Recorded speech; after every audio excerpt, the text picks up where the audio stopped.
It's better to be someone's shot of vodka than everyone's cup of tea. Kate McKibben. Welcome to the Stitch for Success podcast. I'm your host, Monica Allen. I'm a wife, mom, daughter, entrepreneur, friend, and lifelong learner. I have a love and passion for all things small business. If you are a budding entrepreneur or just thinking about starting your own business, I want to help you. Every week, my goal is to bring you tips, thoughts, inspirations, and education to help you on your entrepreneurship journey. I am so excited to have you join me today. Over the next few weeks, we're going to cover some quick business lessons. I want to entitle these episodes Business 101 because these are things I would cover in a Business 101 class if I was a college professor. We will still have some really cool interviews intermingled in these Business 101 classes as well. But these are important parts or important things to know as you begin on your new business journey as an entrepreneur. I was inspired by another podcast I was listening to and an article that I read a few weeks back. It made me think about the importance of this very first business basic, which is know your demographic.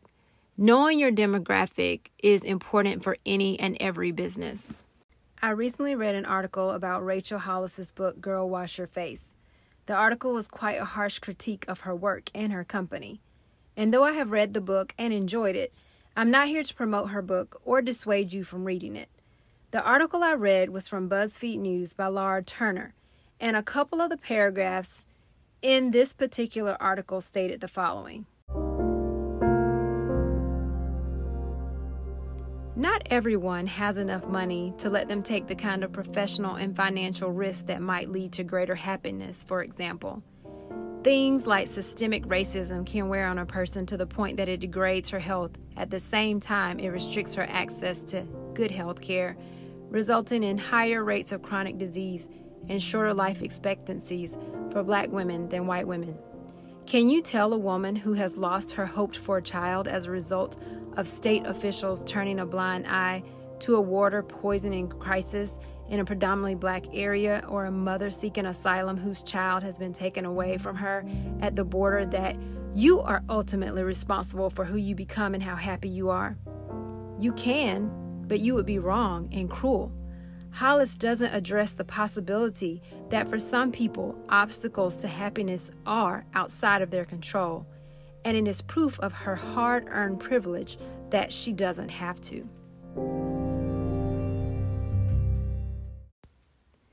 This is just a brief excerpt from the article and just one of many paragraphs that talks about Rachel's privilege and the lack of her acknowledging people with less opportunities and people with tremendous hardships, people who may not be able to wash their face and overcome societal lies told to them.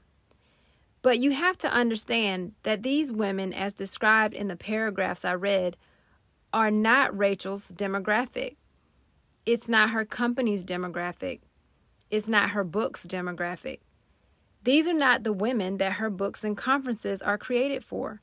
She is not trying to reach mothers seeking asylum or Black women in poverty.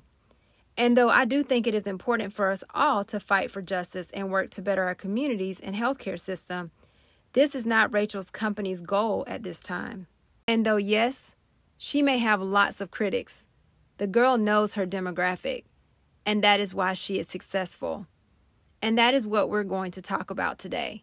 You knowing the demographic of your customer and your market. So let's start with the basics. How do you define demographic? Well, demographic is a particular sector of a population. And some examples of demographics are age, gender, race, religion, marital status, number of children, occupation, annual income, education level, and geographic location. You've started a business or you want to start a business, you must take some time to ask yourself, what are the demographics of your customer? What makes up the person, or who is the person that is most likely to purchase your product or your service? What's their gender? What's their race? What's their age? What's their education level? You may not have to ask yourself all of the questions. Religion may not matter, but then again, it might. So you want to take a look at all of the demographic characteristics that could be a part of your typical customer, and you want to make sure that you know these things. Being able to answer these questions will let you know the size of your market, where to find your market, how to speak to your market. So you see, Rachel has this down. I have only listened to the one book, as I mentioned before, but if I had to put together a demographic analysis of her brand, I would say her market is primarily white females, aged 25 to 45, with a college degree or some college education. This is not to say that her message doesn't resonate with other races, genders, or age groups, but this is where the majority of her demographic resides. And she knows this. So she's very successful within that demographic or group of people. Let's take a look at our first business, for example. When we started StuffForGreeks.com, our demographic was at minimum in college or a college graduate. You have to be in college or you have to have graduated from college to be in a fraternity or sorority. We also knew they were going to be typically 20 and up. And we initially started out providing products and services for organizations that were predominantly for people of color, because that is what we were most knowledgeable about at the time. So initially making only custom crossing jackets, we felt our demographic as far as age fell somewhere around 20 to 35. These were typically people who were the most enthusiastic about getting this product, joining their fraternity or sorority, and purchasing that first crossing jacket with unique artwork. So we knew how to market to those people and how to reach those individuals. As Stuff for Greeks grew, we added more products outside of jackets.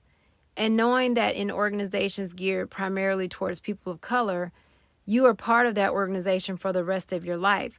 So our age demographic grew as well. We reached somewhere between 60s, 70s, and up because you're in the organization until the day you die. In addition, as time went on and our business continued to grow, our demographics expanded in regards to race. We now serve almost every Greek organization. Parental status and religion was never something we really needed to determine for our demographic in our current business.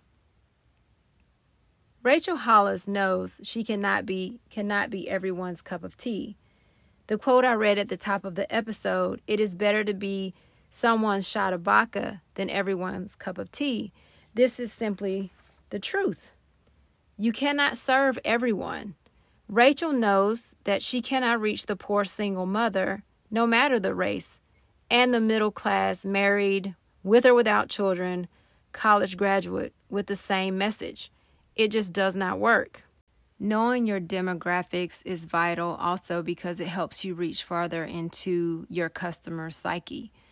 For example, Rachel's brand is about vulnerability and self-improvement. She is speaking from her world, improvement of financial status, relationships, weight issues, motherhood, career. She is speaking to women like herself. For us, with our Greek marketplace, we know that we're working with customers who are very enthusiastic about their organization. They want to show people what organization they are a part of. They want to show people their story of becoming a member of that organization. And that is moving more into not only the demographic of the people we're working with, but also their psyche and what they are all about when it comes to that particular part of their life. So knowing your customer's demographic or determining the demographic of the people you're trying to reach is extremely, extremely important for the success of your business. And also knowing that over time, as your business grows, that demographic may change a bit. It may grow, it may shrink, but it is very vital for you as a new business owner or as someone wanting to start a business to know who your demographic is and know how to communicate with them. and know that the market for what you're selling is large enough to sustain your business for the long haul. That is it for our first Business 101 tip. I just, again, want you to take a moment to think about and figure out your demographic. I would love if you would reach out to me on Instagram. Please message me and tell me a little bit about your business and who you think your current demographic is, or the demographic that you are going after in your new business venture. I would love to just kind of see what you're thinking and help in any way that I can. My Instagram handle is Stitch for Success. Please follow, and we can work together through that. I always appreciate you tuning in. I also would appreciate if you could take a moment to subscribe to the podcast. Leave 5 stars if you are enjoying the podcast. And if you have any questions, feel free to direct message me through Instagram. It's always a pleasure to have you listen in, and I hope you have a great one.